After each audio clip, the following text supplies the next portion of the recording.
Hello friends, ಈ ನನ್ನ ವೀಡಿಯೋಗಳನ್ನ ನೋಡಿ ಗಂಡು ಮಕ್ಕಳಿಗಿಂತ ಹೆಣ್ಣು ಮಕ್ಕಳು ಫೋನ್ ಮಾಡಿರೋದೇ ಜಾಸ್ತಿ ನನಗೆ.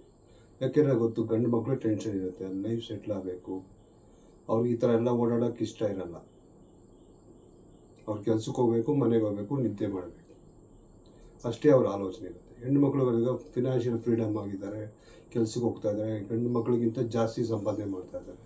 ಅವ್ರು ಒಳ್ಳೆ ಡ್ರೆಸ್ ಮಾಡ್ಕೋಬೇಕು, ಫ್ಯಾಷನೇಬಲ್ ಆಗಿರಬೇಕು, ಗೋವಾದಲ್ಲಿ ಬಂದು ಬೀಚಲ್ಲಿ ಆಟ ಆಡಬೇಕು, ಎಂಜಾಯ್ ಮಾಡೋದಕ್ಕೆ ಅವ್ರಿಗೆ ತುಂಬ ಟೈಮ್ ಇರುತ್ತೆ. ಗಂಡು ಮಕ್ಳುಗಳ ಹತ್ರ ಟೈಮೇ ಇರಲ್ಲ. ಓಕೆ, ನೋಡೋಣ ಇನ್ನು ಮುಂದಕ್ಕಾದ್ರೂ ನಮ್ಮ ಗಂಡು ಮಕ್ಕಳು ಕೆಲಸ ಮನೆ ಅನ್ನೋದನ್ನು ಬಿಟ್ಟು ಗೋವಾ ಬಂದು ಎಂಜಾಯ್ ಮಾಡ್ತಾರ ಅಂತ. ನೀವೇನಾದ್ರು ಬರಬೇಕು ಗೋವಾ ಕಡೆ ಅಂದರೆ ನನಗೆ ಕಾಂಟ್ಯಾಕ್ಟ್ ಮಾಡ್ಕೊಂಬನ್ನಿ, ನಾನು ಗೋವಾ ಟೂರ್ ಗೈಡ್. ಈ ಗೋವಾ ಎಷ್ಟು ಬ್ಯೂಟಿಫುಲ್ ಆಗಿದೆ ಅಂತ ನಾನು ಈ ವಿಡಿಯೋದಲ್ಲಿ ಮಾತಾಡಿ ನಿಮ್ಗೆ ಹೇಳೋಕ್ಕಾಗಲ್ಲ, ವಿಡಿಯೋದಲ್ಲೂ ತೋರ್ಸೋಕ್ಕಾಗಲ್ಲ. ನೀವು ಬಂದು ಎಂಜಾಯ್ ಮಾಡಿದ್ರೆ ನಿಮಗೆ ವರ್ತ್. Thank you friends.